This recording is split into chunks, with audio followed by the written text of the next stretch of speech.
Salut les gars, ici Iron le rappeur pour l'interview C'est les Lumières. Viens Moro, tu vas te jouer les nous si tu peux jamais m'intimider. Au seul Seigneur tout l'honneur, le royaume en ensemble. Viens Moro, toi tu te joues les nous si. Petit en cas comme pour les maçons. Tu nous vends lâche, mais on n'aime pas par là. Ouais, quand il y a discours, on dit pardon, mais Non, je ne mourrai pas, je vivrai. Non, je ne mourrai pas, je vivrai. Je raconterai les œuvres de mon sauveur. Déjà, c'est quand le Saint-Esprit est alcoolisé, mais c'est fini ainsi collé. En plus, ce bruit là, c'est jamais dangereux pour la santé. En week, c'est choc, c'est choc. C'est quand on veut la se rentrer dans la dimension de l'aigle. Toi, t'écoutes encore les pouces, c'est choc, c'est choc. Tu m'as redonné la vie, ma. Bon, je pense qu'elle est présente à 80%. 80% parce que déjà, je suis ivoirien et j'ai grandi dans un milieu assez ivoirien quoi, dans les styles musicaux, coupés décalés, les rythmiques africaines, tout ça. Voilà, ça se retrouve à 80%. Et même au-delà même des styles musicaux, je vais dire la manière de parler aussi, dans le langage, l'argot, tout ça c'est très très ivoirisé en fait. Par contre, les 20% restants, c'est vraiment US, français, c'est d'autres cultures en fait, tu vois, que j'essaie de mixer avec l'univers dans lequel j'ai baigné jusqu'à présent, tu vois, pour pouvoir donner quelque chose d'assez authentique et de particulier. Donc 20-80 quoi. L'argot ivoirien, comme on le dit, c'est l'argot ivoirien qu'on appelle le nouchi. C'est un mélange de plusieurs langues parce qu'il y a l'anglais aussi dedans. Il y a le français, mais les Ivoiriens, on a un peu, pour charrier un peu, on est un peu comme les Antillais, tu vois. On glisse vraiment sur les mots, quoi. Les articulations, prononcer les R, tout ça, pour nous c'est laborieux.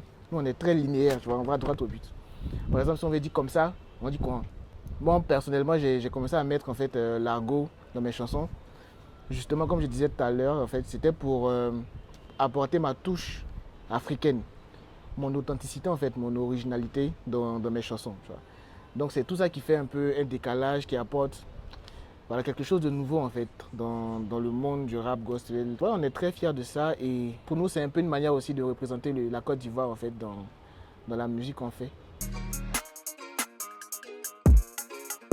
Être chrétien, c'est être disciple de Christ. Voilà, basique quoi.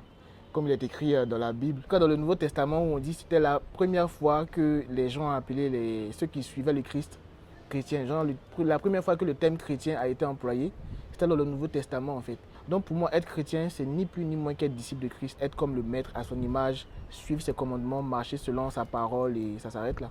C'est pas dans l'apparence, pas que ce soit. C'est être disciple de Christ dans le cœur en fait. C'est ça être chrétien. Non, c'est pas la musique qui fait de moi un disciple de Christ. Hein.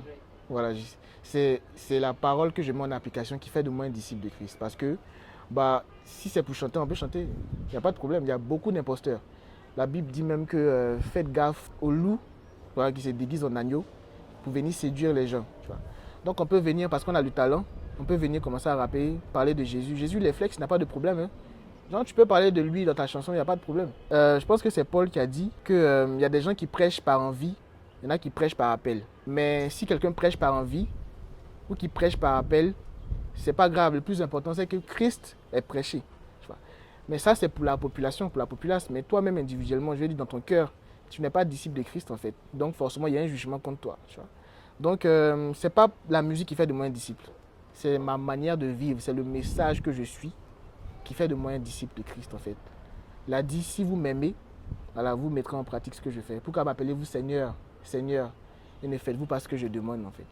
Donc c'est en faisant ce que Jésus a dit qu'on est réellement disciple. C'est pas la musique en fait qui nous rend disciples.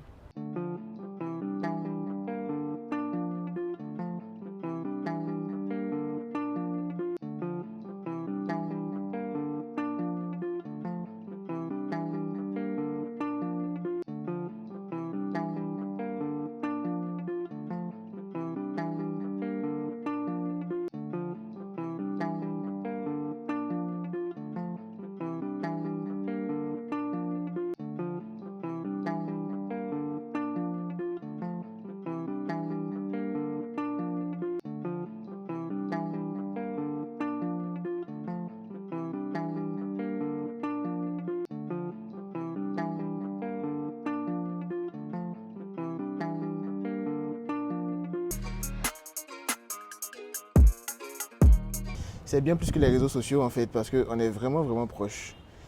La plupart d'entre nous nous connaissons en fait. Et c'est tant mieux. Parce qu'on a compris une chose, c'est que l'union fait la force, quoi. On n'a pas voulu être en concurrence, chacun dans son coin et tout ça. Donc, pour la plupart, on s'est déjà vu plus d'une fois. Et à chaque fois qu'on se voit, il n'y a pas un esprit de concurrence. On est plus en mode ah, tu as fait 1 million de vues récemment, franchement, félicitations.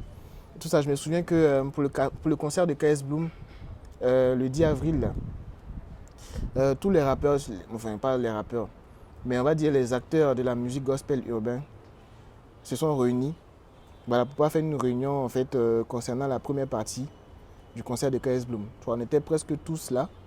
Il y avait Morija, il y avait Abimelka, il y avait Le Kadou, il y avait Holocaust, en tout cas Young King, en tout cas beaucoup de personnes. On était tous là. Et on était en mode, bon, comment est-ce qu'on va faire pour que le concert de notre frère soit une réussite totale, tu vois. Donc on a discuté, on a réfléchi, on a dit qu'on va se soutenir sur les réseaux sociaux, poster le plus possible, voilà, pour que les gens puissent prendre leur place, pour être présents à cet événement qu'il ne faut pas rater. Ce n'est pas une question de réseaux sociaux, on a vraiment une vision commune. On est vraiment une fraternité. Et on essaie vraiment de pouvoir conserver cela. Et je prie, et je dis Dieu merci en fait, parce qu'on a eu vraiment la bonne éducation en fait, le bon enseignement sur comment est-ce qu'on peut arriver à conquérir une nation. C'est vraiment par la fraternité en fait. On sait très bien que moi je suis très proche de Elvin, Holocaust et KS. Tu vois. On va dire qu'on a pratiquement commencé ensemble. Voilà. Et donc ça fait que je suis beaucoup plus proche de ces trois-là. Mais en dehors de ça, j'ai beaucoup d'autres amis en fait, avec qui je suis aussi un peu proche quand même. Et voilà, on est vraiment tous des frères, quoi. Tous des frères et sœurs ensemble. Donc voilà quoi, c'est un peu ce que je peux dire concernant notre solidarité.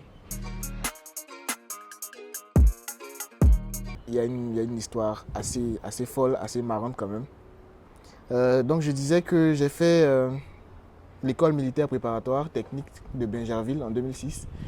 Je suis rentré là-bas, j'avais 11 ans. C'était un monde complètement différent, quoi. On nous a séparés de nos parents, on nous faisait faire des pompes, on nous frappait. Bon, normalement ça c'est censé rester secret parce que ceux qui vont écouter ça ne vont pas vouloir emmener leurs enfants là-bas. Donc, en tout cas c'est une très bonne école, une école d'excellence. Donc emmenez vos enfants là-bas. Et on était assez jeunes, quoi. Du coup, il fallait trouver des alternatives pour se distraire un peu. On a commencé à rapper. Déjà, il y avait un rappeur en fait, avant de rentrer à l'UMPT, lui il rappait déjà. C'était le seul rappeur de notre promotion. Et il faisait des freestyles et tout ça. Nous, on l'encourageait. On était vraiment, comme on dit en Côte d'Ivoire, on était enjaillés. On était forts et tout ça. Du coup, on était ses groupies, quoi. En 6e, il rappait. Et en 5e, il y a eu un freestyle. Tout le monde était autour de lui. Tu vois. C'était vraiment une atmosphère underground, où on était en mode, tu vois. Et il a fini de faire son rap, son freestyle. Et puis juste après, moi, j'ai commencé à rapper. Et alors que j'avais jamais rappé auparavant, tu vois. Et quand j'ai fini de rapper, mais je disais n'importe quoi, hein, franchement.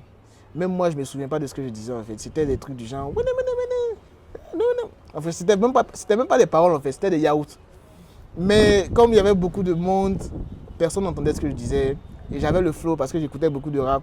Donc je me suis mis dans la joie. Et les gens ont kiffé, ils ont dit ah ouais, toi aussi tu rappes. J'ai dit ouais, je rappe. J'ai dit ah ouais, donc c'est quoi ton nom de rappeur du coup? Et là j'étais un peu coincé, j'ai dit Iron C. J'étais un peu bon en anglais, du coup je connaissais même pas Iron Man, tout ça, c'était pas trop mon délire. Comme je disais, on était vraiment enfermés, on n'avait pas accès à internet, tout ça. Donc je sais pas pourquoi c'est Iron qui est venu dans mon esprit en fait. Donc j'ai dit que je m'appelle Iron C. Le nom c'est Sydney en fait. Donc SY, donc Iron C, non, Iron Sydney, mais j'ai abrégé. Ah ouais, donc c'est chambé, donc tranquille.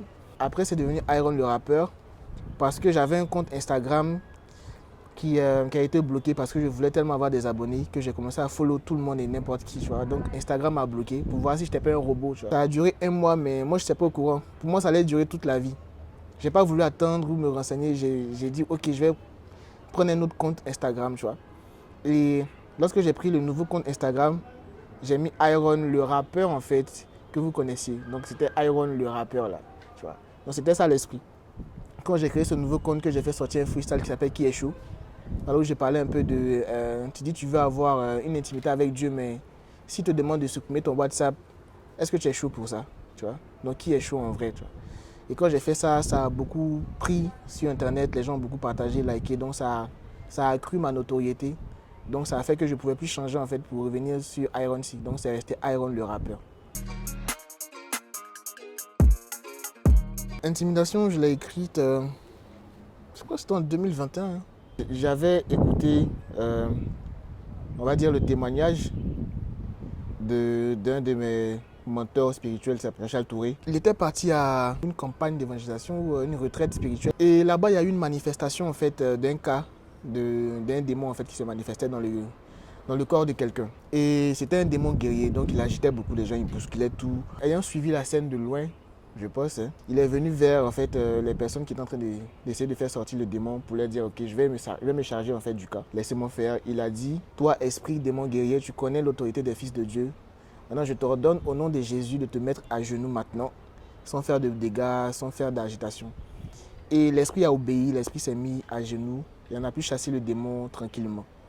Et ça m'a impacté en fait. C'était en mode, on a vraiment beaucoup de puissance, mais souvent on se laisse intimider par des situations. Bon, moi on va dire caricaturé un peu la situation de l'esprit du démon guerrier là, comme étant une personne dans un quartier qui veut t'intimider, je sais pas, pour une raison ou pour une autre, mais ça peut être bien plus profond que ça en fait.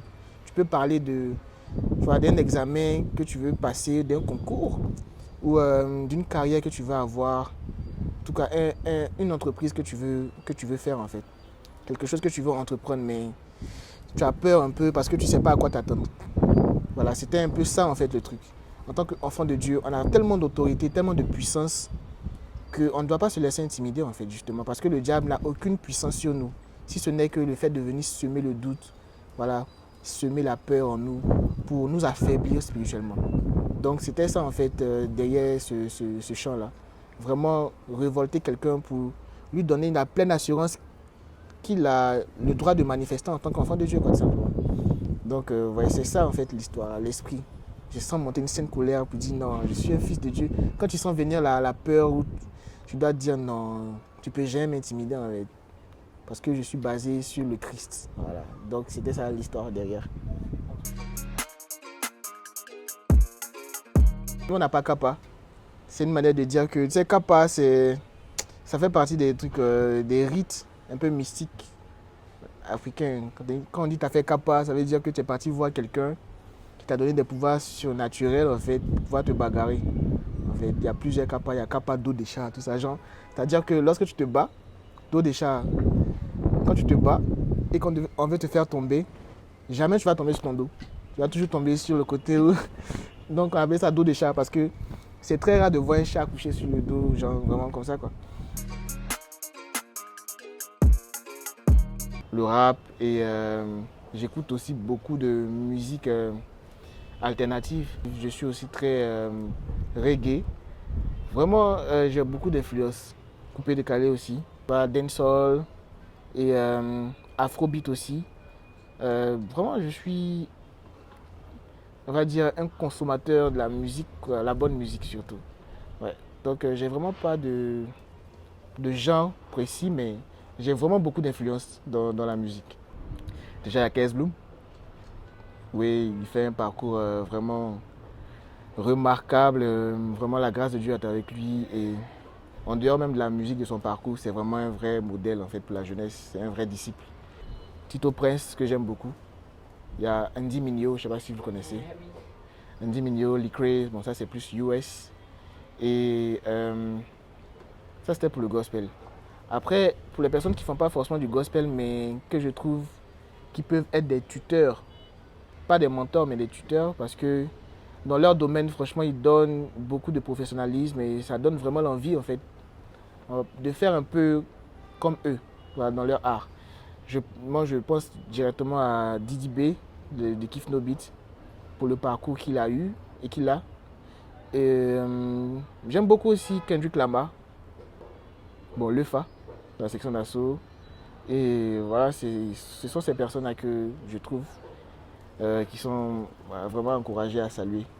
Parce qu'il y a vraiment un truc en eux en fait. Le sel. Déjà, bon, c'est une image. Hein. On sait que le sel, c'est pour donner du goût, la saveur. Et puis, le sel aussi, ça sert à conserver les aliments. Parce que j'ai vu, chez nous en Côte d'Ivoire ici, il y a ce qu'on appelle le garba. À checker poisson frit, mais nous on appelle ça garba. Tu vois.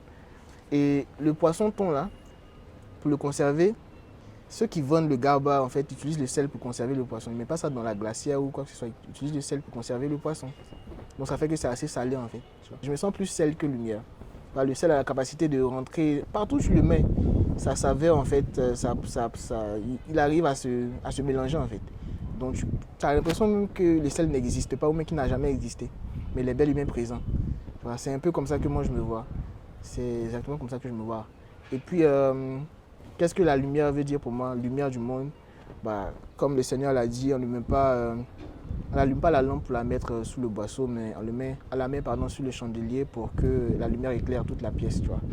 Et une ville élevée n'est pas en bas de la montagne, mais elle est en haut de la montagne en fait. Tu vois.